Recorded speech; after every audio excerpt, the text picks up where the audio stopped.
Hi, I'm Kenny Joya. Welcome to another one of my tutorials. In this video, I'm going to show you the Media Explorer in Reaper.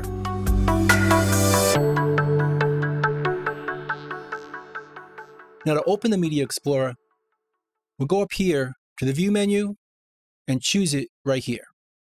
Or we can use the keyboard shortcut. On PC, it's all Control X, and on Mac, it's Option Command X. Just select it, and that opens up the Media Explorer. Now right now, it's docked, but if you want to use it as a separate window, just grab the tab right here and drag it to where you want to use it. But I personally prefer to have this window docked. So you can right-click it, dock it right here, which makes it easier to see the Media Explorer and the arrangement window at the same time. So the purpose of the Media Explorer is to allow us to add media items into our project. Now we could already do that with our hard drive. I can grab this acoustic guitar and just drag and drop it into our project. Or we can go to our hard drive and just copy it and then paste it where we want, like that. But as you'll see, there's a lot more flexibility using the Media Explorer to import our media. Now if we go down over here, we could check in our project directory for the files that are already in our project. But we could also add anything that's on our hard drive to this window. Let's go to my documents, and let's scroll down to this folder I created called Sound Library. Here's where I store my samples or my loops. And I could open it up and choose them from in here. Let's create a shortcut so we can go to this folder a lot quicker. Just right-click, add to shortcut list, and it puts that folder right here so we can get to it very quickly. Just jump from here to here, and we're ready to choose our samples or our loops. Now we can also search in this window. Let's type in kick, and that creates a filter where we're just going to see files or folders with kick in their name. So it filters out everything else. Or we could type in snare and just see snares. But what's even more useful is to create a database based on different sounds. Let's clear this. Let's go to my sound library and find a folder I created called kicks. And within this folder are all the kick samples I like to use. Now instead of opening each folder like this, we can create a database so we can see all the sounds at once. So let's go back and choose the kick folder and right-click and choose Make Database from Folder. And that creates this database where we can see the folder name over here and the file names over here. And we could also see all the metadata in the file, like title, artist, albums, and scroll over and see all the metadata available, like a description, tempo, and key. And again, we could search in this window, so we could just see the DM sounds or my reason sounds, and it filters out everything else. But you'll notice the word reason isn't in the folder or the file. It's just in the metadata over here. So we could use that metadata information for searching or filtering out our files.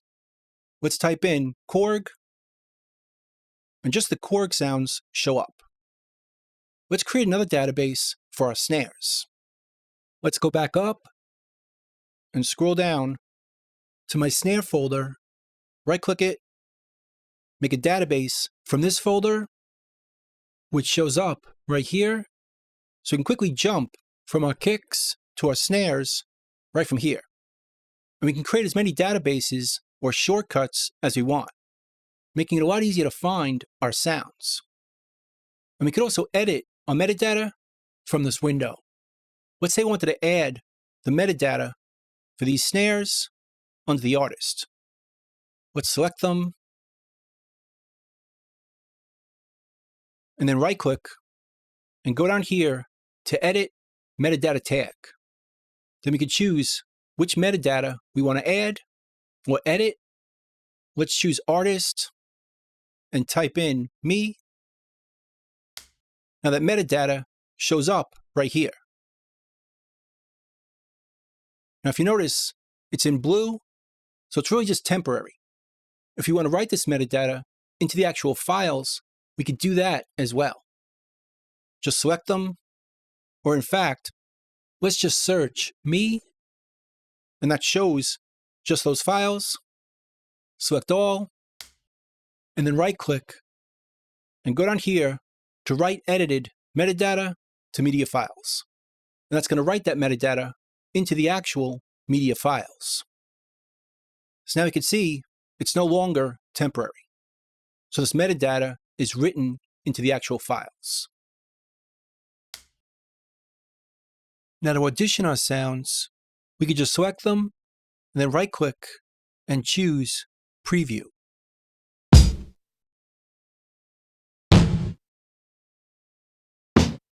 Although it's a lot quicker using keyboard shortcuts.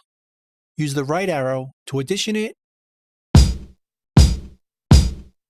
We can go up and down to choose different sounds, and then right arrow. And we could stop auditioning with the left arrow.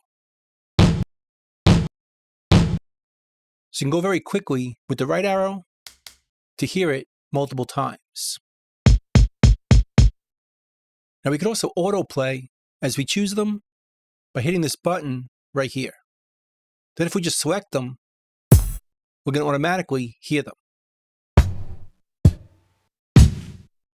we could also loop them right over here.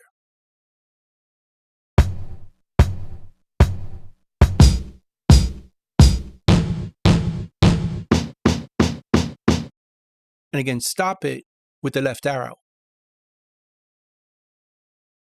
Now where we hear the sound is based on the routing button right here.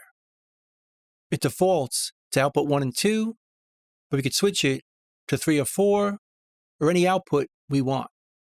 Or we could switch it to play through a selected track. Let's select this track. Now if we audition any sounds, they play through this track, making it easier to hear our sounds in context. For example, let's switch to our snares. Let's say we have a reverb on this track. I'll right-click my effects button, go to my effects chain with a drum verb I created, and now there's reverb on this track. So if we audition these sounds, we're going to hear that reverb.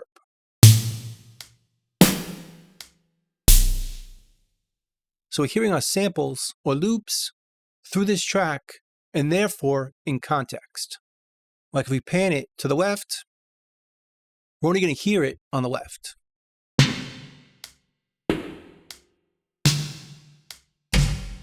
So it's a great way of hearing our sounds or our loops, the way they're going to be heard when we import them to our tracks. Now we could change the audition volume right over here. Make it lower or higher.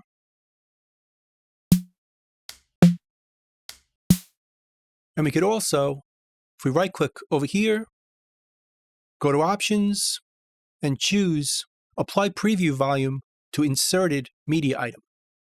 And if we choose this, which is off by default, if we bring in a sound to our track, it's going to be adjusted based on the volume over here. Lower or louder. So we could adjust the volume before we import it. But once again, this is off by default. And we could also label our favorite sounds. Let's go through and pick a few we like. I like this fourth one. Just double click over here to mark it as a favorite. And this one,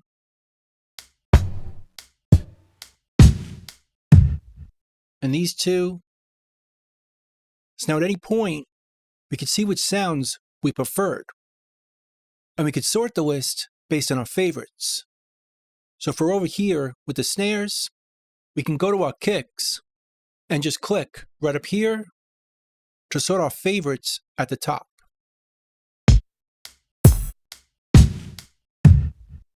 It's very helpful when we have a lot of sounds or loops to browse through.